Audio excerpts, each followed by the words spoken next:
بہت مدت پہلے دور دراز کے ایک ملک میں یہ قاعدہ تھا کہ اس ملک کے لوگ ہر سال اپنا بادشاہ تبدیل کرتے تھے۔ جو بھی بادشاہ بنتا وہ ایک عہد نامے پر دستخط کرتا کہ اس کی حکومت کا 1 سال مکمل ہونے کے بعد وہ اس عہدے سے دستبردار ہو جائے گا اور اسے ایک دور دراز جزیرے پر چھوڑ دیا جائے گا جہاں سے وہ کبھی واپس نہیں آ سکے گا۔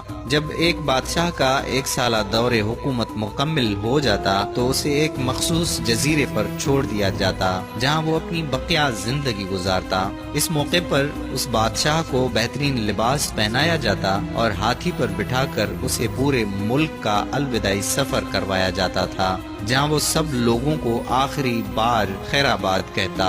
وہ بہت ہی افسوسناک اور غم زدہ لمحات ہوتے تھے اور پھر وہاں کے لوگ بادشاہ کو اس جزیرے پر ہمیشہ کے لیے چھوڑ آتے۔ ایک مرتبہ لوگ اپنے پرانے بادشاہ کو جزیرے پر چھوڑ کر واپس آ رہے تھے کہ انہوں نے ایک ایسا سمندری جہاز دیکھا جو کچھ دیر پہلے ہی تباہ ہوا تھا اور ایک نوجوان شخص نے خود کو بچانے کے لیے لکڑی کے ایک تختے کا سہارا لے رکھا تھا۔ چونکہ ان لوگوں کو ایک نئے بادشاہ کی بھی تلاش تھی، لہٰذا انہوں نے اس نوجوان شخص کو اپنی کشتی میں بٹھا لیا اور اپنے ملک لے آئے اور اس سے 1 سال کی حکومت کرنے کی درخواست کی۔ پہلے تو وہ نوجوان نہ مانا، لیکن پھر وہ 1 سال کے لیے بادشاہ بننے پر رضامند ہو گیا۔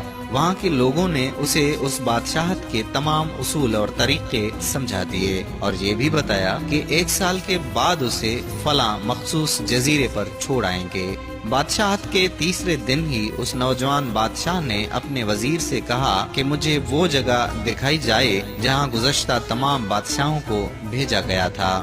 بادشاہ کی خواہش کا احترام کرتے ہوئے اسے وہ جزیرہ دکھانے کا اہتمام کیا گیا۔ وہ جزیرہ مکمل طور پر جنگل تھا اور جنگلی جانوروں سے بھرا ہوا تھا۔ ان جانوروں کی آوازیں جزیرے کے باہر تک سنائی دے رہی تھیں۔ بادشاہ جائزہ لینے کے لیے تھوڑا سا جنگل کے اندر گیا اور وہاں اسے پچھلے تمام بادشاہوں کے ڈھانچے پڑے نظر آئے۔ وہ سمجھ گیا کہ بہت جلد اس کا بھی یہی حال ہوگا اور جنگلی جانور اس کو چیر پھاڑ کر کھا جائیں گے۔ ملک واپس پہنچ کر بادشاہ نے مضبوط توانا جسم کے 100 مزدور اکٹھے کیے، ان سب کو اس جزیرے پر لے گیا اور حکم دیا کہ جنگل کو 1 ماہ میں مکمل طور پر صاف کر دیا جائے، تمام خطرناک جانوروں کو مار دیا جائے اور سب فالتو درخت کاٹ دیے جائیں۔ وہ ہر ماہ خود جزیرے کا دورہ کرتا اور کام کی خود نگرانی بھی کرتا۔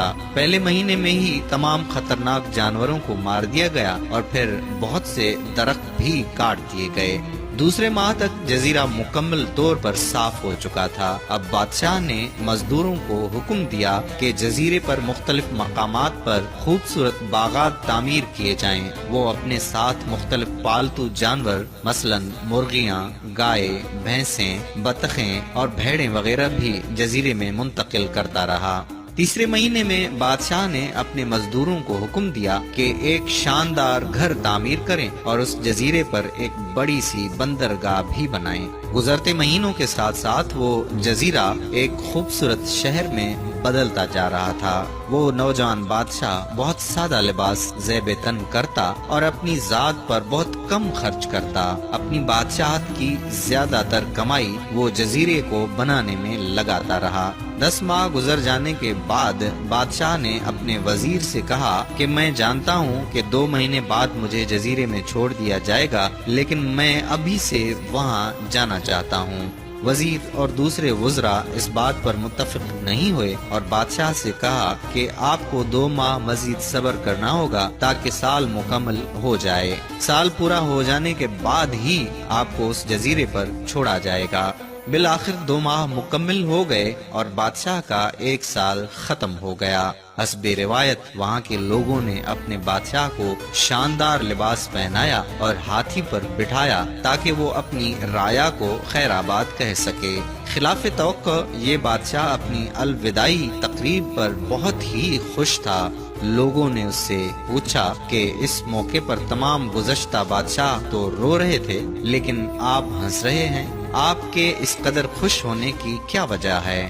اس نوجوان بادشاہ نے جواب دیا کہ تم لوگوں نے داناؤں کا وہ قول نہیں سنا کہ جب تم ایک چھوٹے بچے کی صورت میں اس دنیا میں آتے ہو تو تم رو رہے ہوتے ہو اور باقی لوگ سب ہنس رہے ہوتے ہیں۔ ایسی زندگی جیو کہ جب تم مرو تو تم ہنس رہے ہو اور باقی دنیا رو رہی ہو۔ میں نے ایسی ہی زندگی گزاری ہے۔ جس وقت تمام بادشاہ محل کی رنگینیوں میں کھوئے ہوئے ہوتے تھے تو میں اس وقت اپنے مستقبل کے بارے میں سوچتا تھا اور اس کے لیے لاہے عمل تیار کرتا تھا۔ میں نے اب اس جزیرے کو ایک ایسی خوبصورت قیام گاہ میں تبدیل کر دیا ہے جہاں اب میں اپنی باقی زندگی نہایت چین اور آرام و سکون سے گزار سکوں گا۔ قارئین اکرام، زندگی کا کچھ ایسا ہی سبق ہے۔ اس دنیا کی رعنائیوں میں کھو جانے سے بہتر ہے کہ ہم آنے والی منزل اور مستقل رہائش گاہ کے لیے فکر مند ہوں۔ اگر آپ نے ابھی تک ہمارا پیج لائک نہیں کیا تو ابھی سے لائک کر دیجئے تاکہ ہم ایسی مزید معلوماتی اور دلچسپ ویڈیوز آپ تک پہنچاتے رہیں۔ اگر آپ کو آج کی یہ بات اچھی لگی تو براہ کرم اپنے دوستوں کے ساتھ بھی اسے شیئر کر دیجئے۔ کیا پتا آپ کی ایک شیئر سے یہ بات کسی کے دل میں گھر کر جائے اور وہ اپنی زندگی کو اس طور طریقے پر